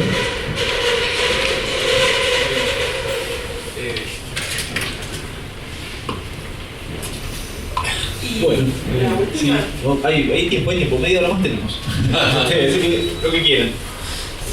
No, yo me quedé pensando, una pregunta para Malo, ¿no? Me quedé pensando que, bueno, vos misma habías marcado que en tu ponencia había afinidades con el texto que había leído Guillermo Martínez, ¿no? Al principio. Sí, efectivamente. Que ahora también vos lo vinculás con la lógica del policial. Y me había parecido que vos retomás una cuestión similar cuando hablas del problema de la forma en relación a que justamente pareciera ver en Cosmos como un modo de evadir la forma perfecta. Cuando se cuelga al gato, habría que, digamos, colgar a la amada. Eso no ocurre, ¿no? Parece como si se salteara ese elemento de la forma y aparece como, bueno, un hombre, el marido colgado, sí, sin un motivo aparente, como también, digamos, un modo de completar una forma, pero no en la manera esperada, ¿no? Me parece que vos también estabas yendo como a ese mismo lugar. Sí, es verdad. Que la obsesión, digamos, de completar la forma existe hasta el final, pero no se cumple. Y luego el final de la novela, muy abrupto, con el diluvio, que lo destruye todo, ¿no? Y eso también es una manera de poner énfasis en el hecho de que todo eso es una construcción que no tiene en verdad referente material fuera del texto, ¿no? Se ha construido un cosmos y lo destruye. Pero finalmente, ¿qué es lo que hay? Lo que hay es la sociedad con sus exigencias. Es la familia, es de que alguien está cocinando algo, o que va a comer, es decir, volver a la tierra.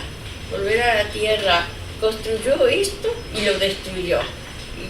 Y lo que finalmente queda es la realidad que él quería rechazar, ¿no? Que era las formas, la tiranía de las formas, ¿verdad?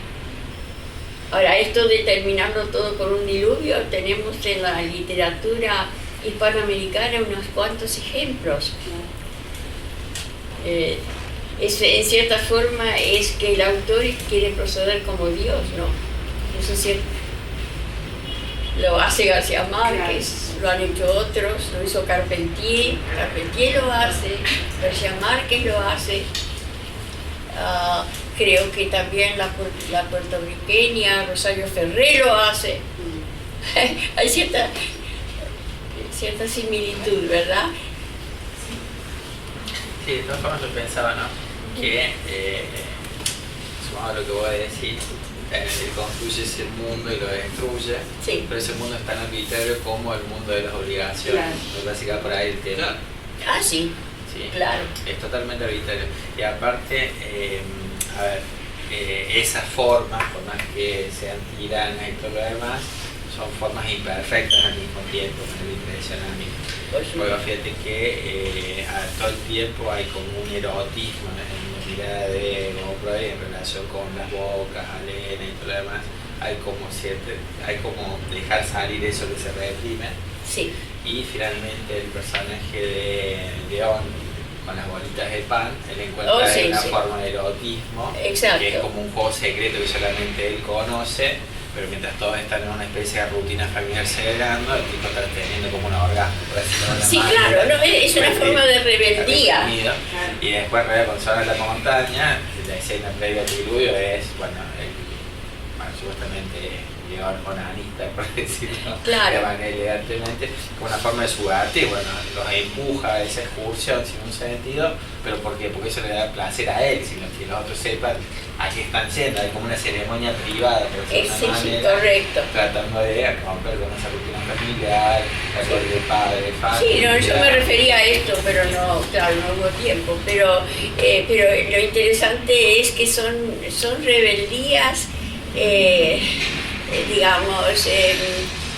privadas y que no conducen a nada concreto porque no hay una confrontación directa con la sociedad o con las exigencias de la realidad, ¿no?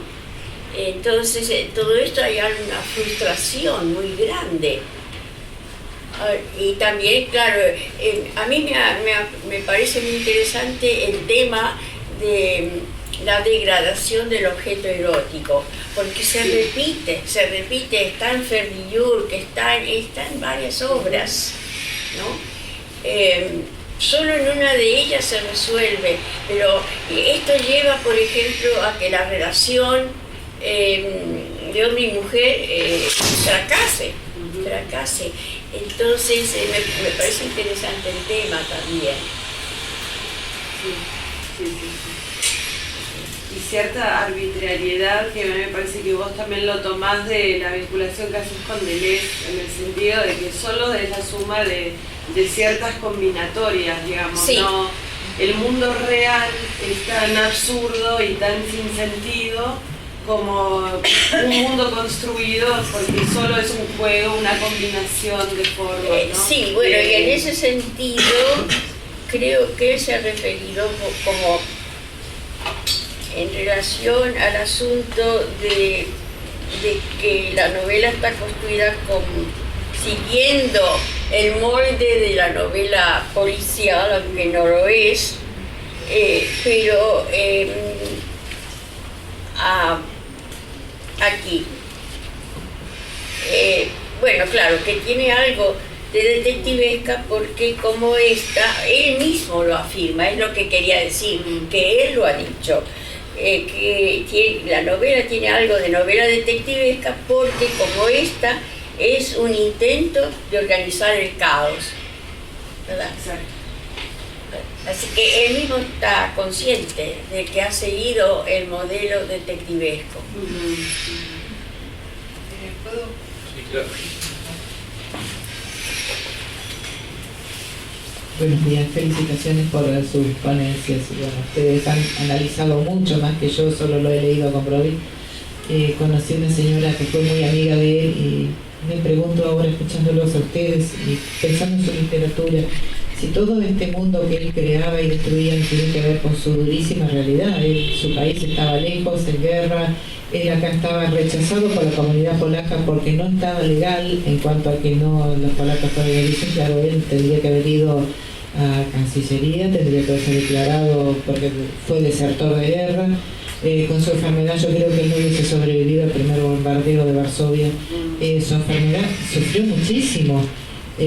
La pobreza, porque bueno, la gente que trabajaba con él en el banco lo aborrecía porque en el banco iba a escribir. Solo pocos amigos valoraban su trabajo literario. Entonces él tenía una vida creo que muy caótica en esta ciudad y en las otras provincias donde también se trasladaba por su enfermedad, un tiempo al norte, un tiempo a otro lugar. Y de ahí, bueno, es como que él de tanto sufrimiento, de tanto dolor, logró crear esta obra, que por eso hoy estamos acá todos los que somos sus lectores, están sus investigadores. No sé si creen que fue esa lo que disparó esta mente tan brillante.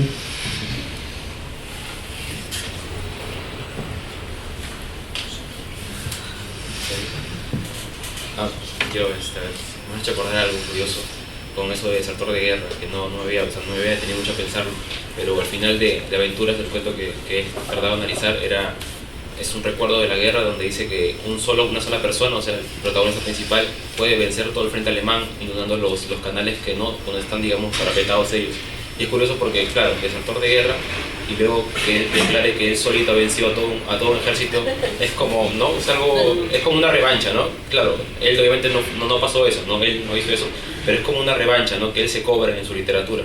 Poco más o menos me hace acordar a lo que yo hacía, ¿no? Con los personajes que creaba, ¿no? Como que después ridiculizarlos en la obra, ¿no? Claro, obviamente con nombres totalmente distintos, ¿no? Camuflarlos, digamos, pero Gombrowicz más bien lo que hacía era poner situaciones que le daban una suerte de revancha histórica a él también, ¿no? Algo así. Debe haber un poco una provocación. Sí, claro, ¿no? una provocación directamente a al pueblo polaco, digamos, que estaban acá, que él se pusiera a él como héroe de guerra. Claro. Es una provocación. Es por eso porque siempre él trabaja con la individualidad, o sea, claro, admite la colectividad, pero no es que se camufle, no es que se entre, ¿no? Se introduzca ahí totalmente, es como que siempre está la sospecha, ¿no? De que soy los demás, pero también soy un individuo y me manejo con mi voluntad aparte, ¿no? No está, digamos, totalmente, ¿no? Asimilado y se resiste siempre a eso, y eso es interesante.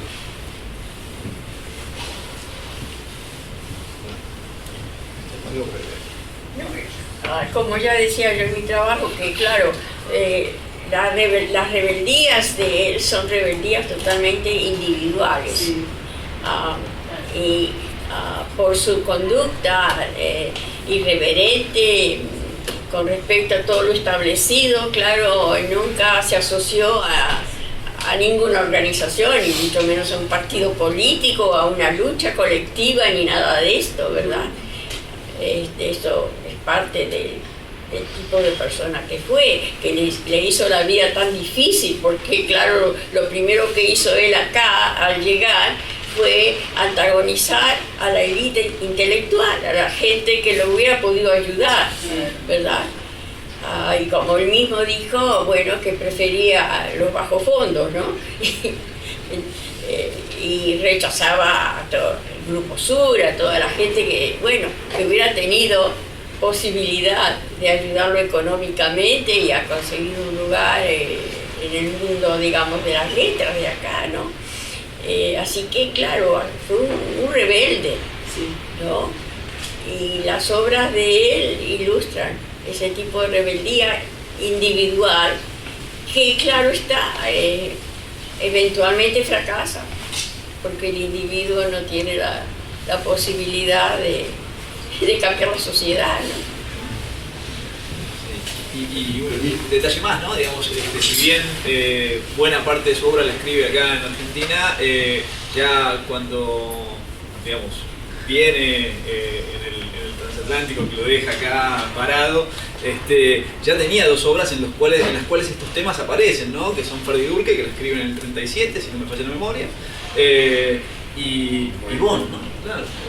Y Memoria, exactamente, donde ya todos estos temas están, ¿no? De alguna manera, que después seguirán apareciendo de otras formas en las obras. Entonces en Polonia pasa lo mismo, que lo aman y lo odian. No sé, porque yo en el puerto de Gdynia, donde lo único que pude entender cuando la guía nos llevó a un lugar, lo único que pude entender era su nombre. Y dijo, la guía del lugar dijo que escapó. Y yo enseguida le dije que Gombrowicz es un escritor muy conocido y muy querido en Argentina y sabemos que no escapó. Eso en realidad que escapó. Claro. Y la pregunta del millón, señora Milva, que usted planteó para los admiradores de Gombrowicz y también los admiradores de Borges, no tanto de Bioy. ¿Por qué ese rechazo? ¿Por qué lo rechazaron? ¿Él se alejó o ellos se alejaron? ¿Cómo se sucedió? No, él se manifestó en contra de todo lo que Borges representaba. Sí, directamente. Borges representaba el europeísmo, Borges representaba el élite. Él estaba en contra de ambas cosas, ¿verdad? Habiendo sido el líder mismo. Y bueno, pero es que él se rebeló contra su propia familia. La familia de él, entiendo por lo que he leído, que era una familia terrateniente, bien ubicada en la sociedad polaca, pero en realidad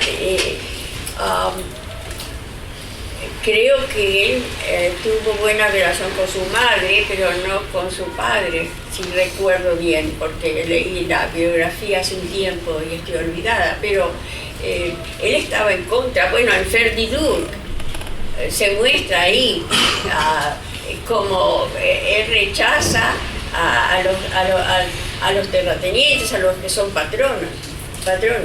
Él está con el campesino, ¿verdad? El campesino primitivo que es la inmadurez y es lo que él admira. Y tiene ese personaje que quiere a toda costa establecer un contacto amoroso con el campesino, ¿no? Podría ser un anarquista del siglo XX. Sí, hubiera podido serlo, sí, claro. Sí, a mí se me ocurren varias cosas en relación a lo que usted plantea. Me parece que la relación de Gombrowicz con Polonia nunca fue fácil, previo me parece a esa de la Argentina y después también. De hecho no vuelve más. No, por eso no vuelve, o sea, incluso él muere, digamos, en Francia, en Benz, si no me equivoco. Digo, en el 64 se va, podría haber vuelto, digamos, a Polonia, no lo hace. No, pues no podía volver a la Polonia comunista. No, eso no, digamos, entonces como que me parece que ahí hay una cuestión, porque en determinados momentos, no tengo bien la fecha, o sea, bueno, no lo preparé, pero hay una censura sobre sus obras, después en un momento dado circulan sus obras en Polonia, después se vuelven a censurar, entonces va marcando, me parece, una relación de él con respecto a Polonia, cuando se publica Transatlántico en el 51 a través de Francia, se genera toda una polémica, digamos, en Polonia, porque precisamente él ataca ahí el nacionalismo polaco y una serie de cuestiones más, que hacen que él tenga que salir a aclarar cuál es el sentido que trata de darle, digamos, a esa novela, digamos, en particular. Me parece que siempre hubo una relación ahí un poco conflictiva entre Gombrowicz y al menos los polacos que permanecieron, digamos, en Polonia bajo el régimen comunista y demás. En la misma novela que es Transatlántico, supuestamente hay una escena donde Gombrowicz, bueno, en esa especie de autoficción, discute con lo que serían los editores locales y aparece una figura local que supuestamente hay quienes la emparentan con Borges y hay como una especie de contrapunto entre lo que dice este escritor o este personaje cuando yo Gombrowicz, que al menos ahí hay, según lo que dicen los críticos, como una recreación de la confrontación de Gombrowicz con el medio local. Sí, y el diario es muy explícito. Sí, ahora es muy curioso porque Gombrowicz era muy amigo de Carlos Mastronardi. Y en realidad el vínculo de Gombrowicz con algunos miembros del Grupo Sur tenían que ver, digamos, con a través de Mastronardi. De hecho, digamos, en el libro de testimonios de él se refiere a una escena donde está Silvino Campos, Bebé Casares, está el propio Mastronardi y no me acuerdo quién era, por supuesto Borges no está, digamos, en esa escena, pero un poco hay como miradas de quienes participan de esa escena, de cómo fue la cuestión, cómo se comportó Gombrowicz y todo lo demás, pero me parece que había como una especie de rechazo mutuo, al menos si uno mira la cuestión más biográfica, Gombrowicz rechaza, digamos, los cenáculos de Argentina, básicamente pues desde la óptica de él, hoy diríamos que los ve como unos tilingos, ¿sí? Que se piensan que porque están en consonancia con determinados tipos de autores europeos a los cuales leen, son precisamente como esa élite, digamos, que está como en el momento de escribir. Y también me parece que ahí hay cuestiones que, bueno, o sea, si uno ve la parte más biográfica, testimonial, él también tiene contacto, por ejemplo, con Arturo Capdevila, digamos, que lo lleva a dar clases particulares de literatura al grupo de su hija y sus amigas, y en vez de explicar los autores que ellas querían leer, el tipo se ocupaba de despotricar en contra de autores que eran los que estaban en el centro de la escena europea en ese contexto, que es ir como peleando frente a escritores consagrados, pues supongo yo que los asocia a estas formas de la madurez que una cultura, digamos, impone. Pues de hecho también, por ejemplo, lo que hace a través sobre todo del diario es todo el tiempo polinizar con los autores nacionales de la literatura polaca, por ejemplo. Se desmarca permanentemente y es como decir, bueno, si Goethe es para los alemanes el autor de referencia, bueno, le pego a Goethe. ¿Sí? Y lo que hace es tomar cada uno de los poetas nacionales polacos y dale, serían para él la antipoesía. ¿Sí? Entonces digo, eso explicaría quizá por qué esta relación tan polémica que tiene él con polaco y con los lectores, digamos, Polonia también, digamos. Hay mucho para decir ahí. Bueno, ¿alguien tiene alguna duda, comentario, pregunta? Un comentario muy breve y a lo mejor me he ruido, pero hace rato que los escucho y lo poco que yo he podido leer de Gombrowicz, yo vengo de México y allá no circula prácticamente, me hace pensar mucho y sobre todo en la participación de Malva Filler en los estudios de la complejidad en la actualidad, o sea que vienen tanto de las matemáticas como de la sociología, de autores como Edgar Morin en Francia, que estudian mucho esta cosa de fuerzas antagónicas, como sucede acá con la forma y con la inmadurez, que están en dinámicas de cambio continuo y cómo eso hace que los resultados siempre son imprecisos, indeterminables, totalmente variados, digamos. Entonces, siento como que detrás de todo lo que se plantea desde la literatura y la filosofía, hay como una idea muy similar a lo que estos autores de complejidad trabajan. Ese es mi comentario. Bueno, yo creo que hace ya mucho tiempo que estamos viviendo, aceptando que no tenemos conocimientos absolutos, que no llegamos a soluciones absolutas, que hay una ambigüedad aceptada, ¿no? Y sí, vivimos aceptando ambigüedades e incertidumbres, ¿no? Y ya esto va de lejos. ¿Será por eso que nos identificamos con la literatura de Gombrowicz? Sí, y quizás por eso también lo sentimos tan contemporáneos. Claro. Claro.